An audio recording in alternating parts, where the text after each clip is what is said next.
बिहार में जमीन से जुड़े मामलों को आसान बनाने के लिए सरकार लगातार बड़े बड़े दावे कर रही है। कभी ऑनलाइन व्यवस्था, कभी डिजिटल रिकॉर्ड, कभी बड़े पैमाने पर ट्रांसफर पोस्टिंग, तो कभी लंबित मामलों को जल्द निपटाने के निर्देश। लेकिन इन तमाम दावों के बीच अब पटना हाई कोर्ट की एक सख्त टिप्पणी ने पूरे सिस्टम पर सवाल खड़ा कर दिया है। आखिर ऐसा क्या हुआ कि पटना हाई कोर्ट को खुद राजस्व एवं भूमि सुधार विभाग के प्रधान सचिव से जवाब मांगना पड़ा?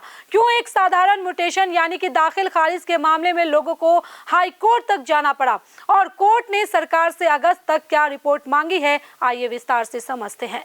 आदाब, नमस्कार, आप देख रहे हैं मंथन टुडे। मैं हूं आपके साथ उज़मा। बिहार में सबसे ज्यादा सरकारी काम अगर किसी विभाग से जुड़ा होता है तो वह है राजस्व एवं भूमि सुधार विभाग। दाखिल खारिज, जमाबंदी, परिमार्जन, भूमि सर्वे, एलपीसी और जमीन से जुड़े लगभग हर काम के लिए लोगों को अंचल कार्यालय का चक्कर लगाना पड़ता है। सरकार लगातार ये दावा कर रही है कि पूरी व्यवस्था को डिजिटल बनाया जा रहा है ताकि लोगों को दफ्तर के चक्कर न लगाने पड़े और अधिकांश सेवाएं मोबाइल स्क्रीन पर ही उपलब्ध हो जाए। इसी उद्देश्य से बड़े पैमाने पर अधिकारियों का तबादला किया गया, कई नई व्यवस्था लागू की गई और लंबित मामलों के शीघ्र निपटारे के निर्देश भी दिए गए। लेकिन इन सब के बावजूद हकीकत कुछ और ही नजर आ रही है। पटना हाई कोर्ट ने पूरे बिहार में म्यूटेशन यानी कि दाखिल खारिज के लंबित मामलों को लेकर गंभीर चिंता जताई है। कोर्ट ने कहा है कि जब सरकार ने समयबद्ध तरीके से मामलों के निपटारे का नियम बना रखा है, तब भी हजारों लोग महीनों तक अपने आवेदन के निरस्तारण का इंतजार क्यों कर रहे हैं?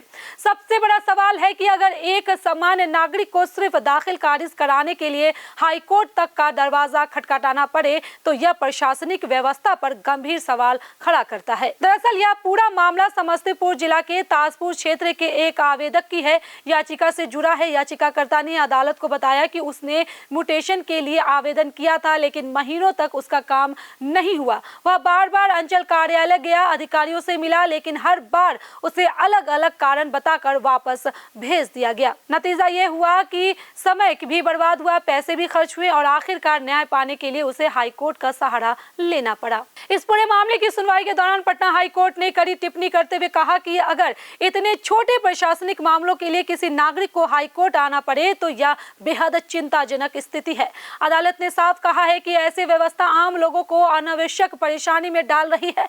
अब हाई कोर्ट ने राजस्व एवं भूमि सुधार विभाग के प्रधान सचिव को व्यक्तिगत शपथ पत्र दाखिल करने का आदेश दिया है। कोर्ट ने कहा है कि अगस्त तक विस्तृत रिपोर्ट पेश की जाए और यह बताया जाए कि आखिर इतने मामले लंबित क्यों हैं। हाई कोर्ट ने रिपोर्ट में कई महत्वपूर्ण जानकारियां मांगी है, जिनमें शामिल है अप्रैल 2026 से अब तक म्यूटेशन के लिए कितने आवेदन प्राप्त हुए हैं, 15 जून 2026 तक कितने मामले का निस्तारण किया गया है, कितने मामले अभी भी लंबित है, 30 दिनों से अधिक समय से लंबित मामलों की संख्या कितनी है, निर्धारित समय सीमा के बावजूद मामले लंबित रहने के पीछे क्या कारण है, क्या आवेदकों को उसके आवेदन की स्थिति की जानकारी दी जा रही है और लापरवाही करने वाले अंचल अधिकारियों के खिलाफ क्या कार्रवाई की जाएगी। कोर्ट ने यह भी कहा है कि प्रधान सचिव पहले राज्य के सभी अंचल कार्यालय से रिपोर्ट मंगवाए और उसके आधार पर पूरी जानकारी अदालत को उपलब्ध कराए।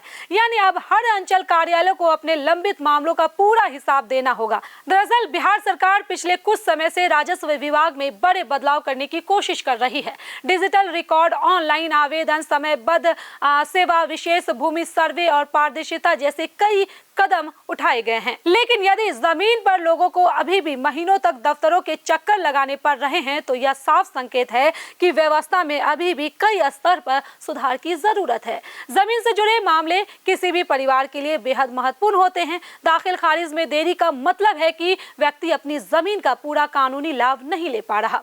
कई बार बैंक से तुरंत लेने, जमीन बेचने, खरीदने या सरकारी योजनाओं का लाभ लेने में भी परेशानी होती है। ऐसे में समय पर म्यूटेशन होना बेहद जरूरी माना जाता है। अब सबकी नजर अगस्त महीने पर टिकी है। देखना होगा कि राजस्व एवं भूमि सुधार विभाग हाई कोर्ट को क्या रिपोर्ट सौंपता है, लंबित मामलों की वास्तविक संख्या क्या सामने आती है और लापरवाही अधिकारियों के खिलाफ क्या कार्रवाई होती है। यदि कोर्ट के निर्देश के बाद भी व्यवस्था में सुधार नहीं होता है तो आने वाले समय में यह मामला और भी गंभीर रूप ले सकता है। फिलहाल इस पूरे मामले पर आपकी क्या है राय? क्या आपको भी दाखिल खारिज या म्यूटेशन कराने में परेशानी का सामना करना पड़ रहा है?